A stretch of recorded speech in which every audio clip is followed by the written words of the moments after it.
নমস্কার। গল্পের সাহিত্য ইউটিউব অডিও চ্যানেলে আপনাদের স্বাগত।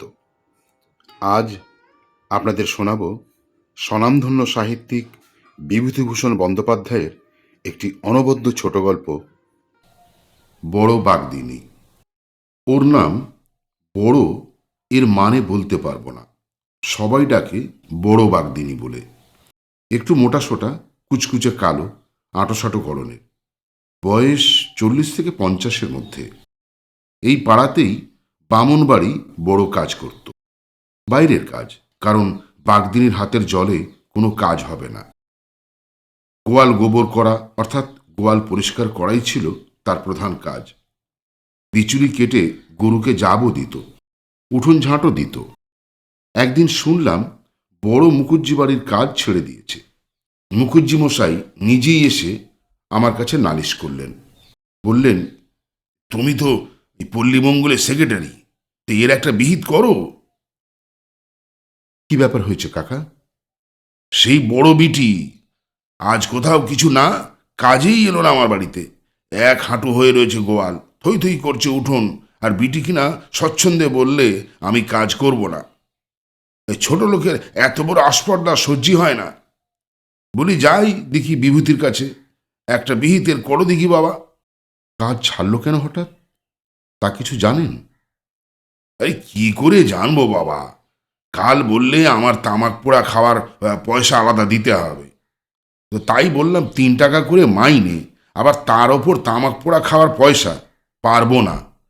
তাই বাবা। এর কি করা যাবে পল্লীমঙ্গল থেকে বলুন? আপনার পয়সা কড়ি নিয়ে সে তো আর চলে যায়নি। আমি কি করব বলুন কাকা? আমার দ্বারা কিছু হবে না। তা হবে কেন? তা কি আর হবে? ছাই ভস্য কি সব মাথা মুন্ড লিখতেই শিখেছ? গায়ের কোনো উপকারে কি তোমার লাগবে? তোমায় দিয়ে হবে না, সে আমি বুঝতে পেরেছি অনেক দিন আগে। হে। মুখুজ্জি কাকা অপ্রসন্ন মুখে চলে গেলেন। কি করব, আমিও নাচার। পল্লীমঙ্গল সমিতির সেক্রেটারি তো আর নবাব নাজিম খানজা খাঁ নয় যে যাকে তাকে ধরে নিয়ে এসে যে কোনো অপরাধে গর্দান নিয়ে নেব। আমি কি করতে পারি বড় বাগদিনীর? হঠাৎ বড়োর সঙ্গে একদিন গোপালনগরের পথে দেখা। একটা ভাঙা চুপড়ি কাঁখে সে বাজারে যাচ্ছে, পরনে শতছিন্ন মলিন বস্ত্র। বললাম, কি বড়, ভালো আছো? বড় থমকে রাস্তার এক পাশে সরে গিয়ে দাঁড়ালো, জড়সড় হয়ে আমায় পথ দেবার জন্য, যদিও তার কোনো প্রয়োজন ছিল না। পথ দুজনের জন্য যথেষ্ট চওড়া। বললে, বাবু, আমাকে কাঠ দেবেন একখানা? কাঠ? কি কাঠ? বাবু, এ এ- সেই রেশম কাঠ। বুঝলাম। তোমার নেই? না বাবু, কে এনে দেবে? মোদের কথা কি কেউ শোনে? কাপড় নেই, এই দেখুন না এই কাপড়খানা। বড় আঁচলের অংশটুকু আমার সামনে মেলে ধরল। বললাম, থাক থাক, ও দেখাতে হবে না, দেখেই বুঝতে পারছি। কথাটা তখনই মনে পড়ে গেল। বললাম, আচ্ছা, মুখুজ্জি বাড়ির কাজটা ছেড়ে দিলে কেন হঠাৎ? মুখুজ্জি কাকা সেদিন বলছিলেন।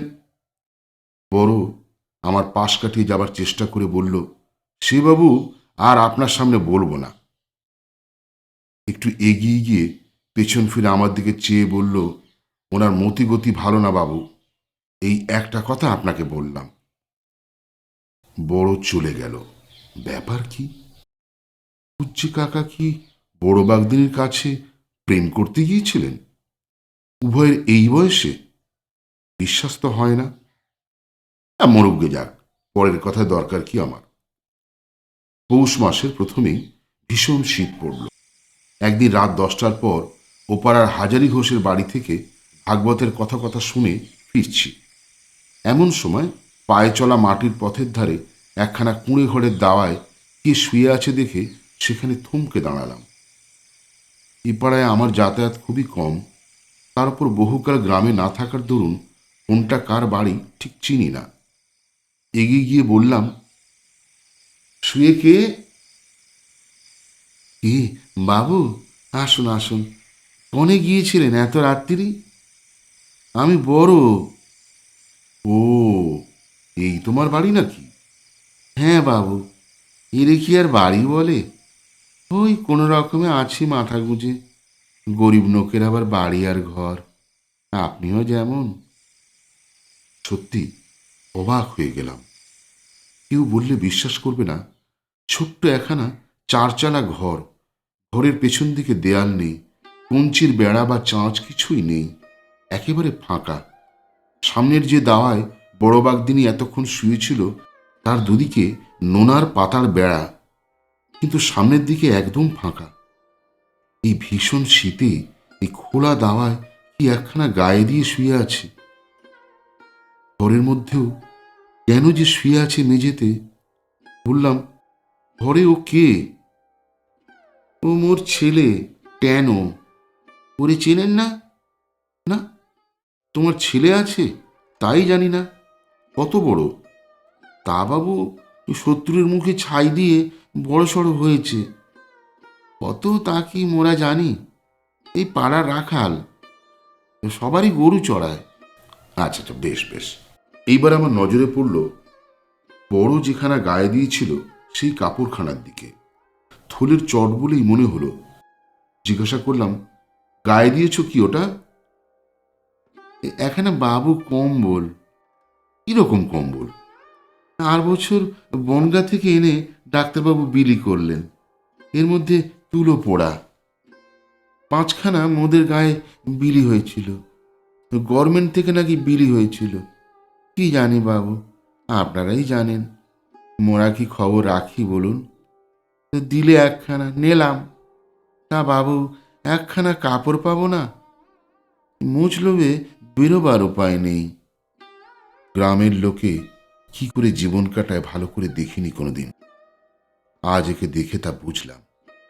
শীতে একখানা থলের চট গায়ে দিয়ে বাইরে শুয়ে যে আছে, তার কালই নিমোনিয়া যদি হয় এবছরের এই ভীষণ শীতে, তবে কোন ডাক্তারখানা থেকে এদের ওষুধ আসবে?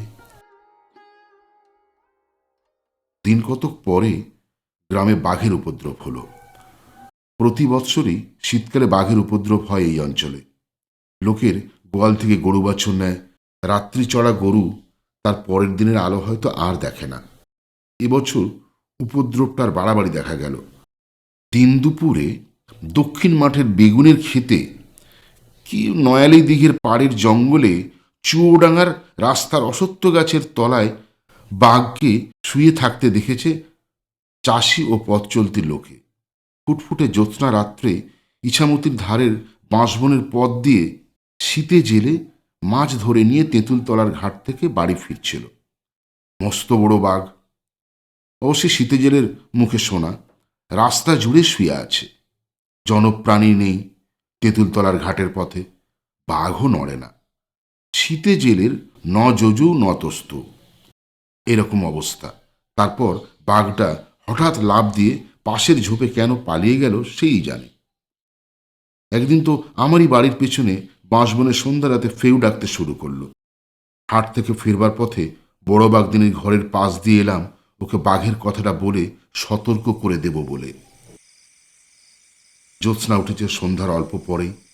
তেমনি শীত। বড় দেখি দাওয়ায় শুয়ে আছে।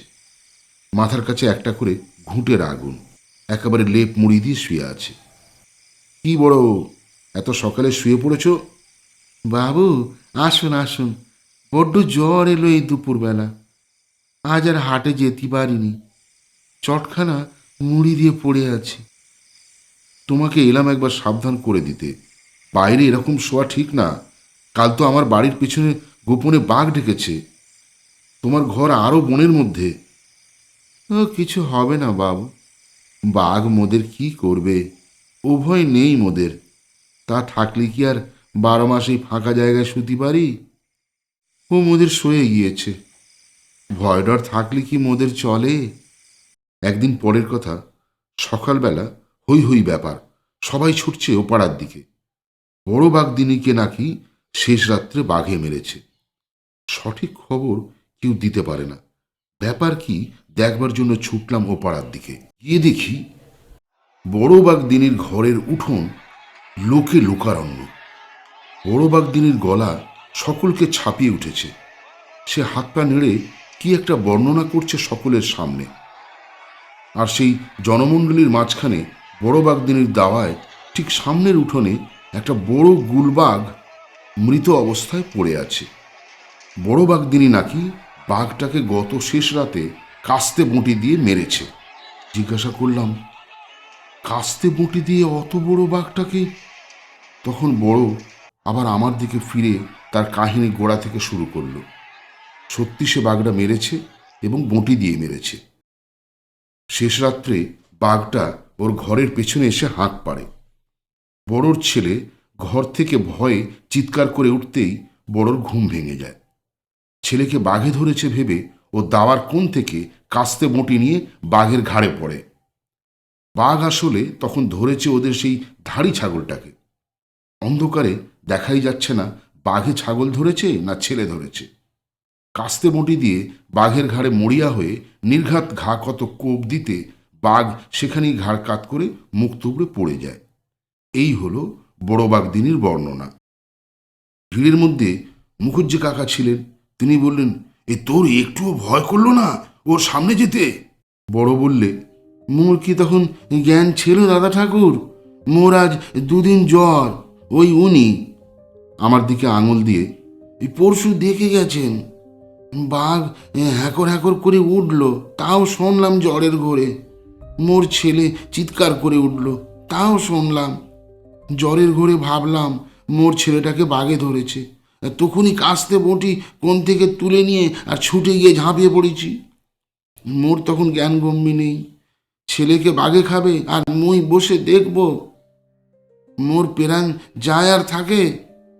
বাঘ আসলে মোর ওই ধাড়ি ছাগলটা ধরেছে। তখন মুই কি অন্ধকারে চোখই দেখতে পাচ্ছি কিছু? মুই ভাবলাম মোর খোকারে ধরেছে।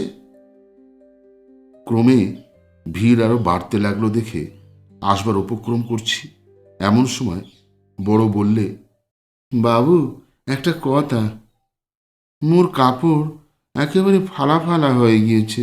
বাঘের সঙ্গে হুড়যুদ্ধ করতি এ পড়ে আছি কলু বাড়ির মনোদিদির থানখানা। সকালে একটু চেয়ে এনেছে মোর ছেলে গিয়ে। মোর সে কাপড় তো নক্তমাকা, সে নোনাতলায় পড়ে রয়েছে। ওই দেখুন, ও আর পরা যাবে না। তা বাবু, ওই রেশন কার্ডখানা মোড়ে দিয়ে একখানা কাপড়ের ব্যবস্থা করে দেন আপনি। এ পরের কাপড়, ওরা আজই চেয়ে নিয়ে যাবে। এখন মুচলবে বেরুতি পারবো না বস্তর বিনে। মুখুজ্জি কাকাও আমার দিকে চেয়ে অনুনয় সুরে বললেন, দাও বাবাজি, ওর রেশন কার্ডখানা দেওয়ার ব্যবস্থা করো, আর যাতে একখানা কাপড় ওকে আজই দিতে পারো। ওর মোটেই কাপড় নেই। যাতে হয় বাবাজি, তুমি মনে করলেই হবে। মুখুজ্জি কাকা আমার হাত দুটো ধরেন আর কি। গল্পটা শুনলেন। যদি আপনাদের ভালো লাগে তাহলে সাবস্ক্রাইব ও শেয়ার করে দেবেন। আপনার একটি সাবস্ক্রাইব আমাকে উৎসাহিত করবে আরও নতুন গল্প শোনানোর।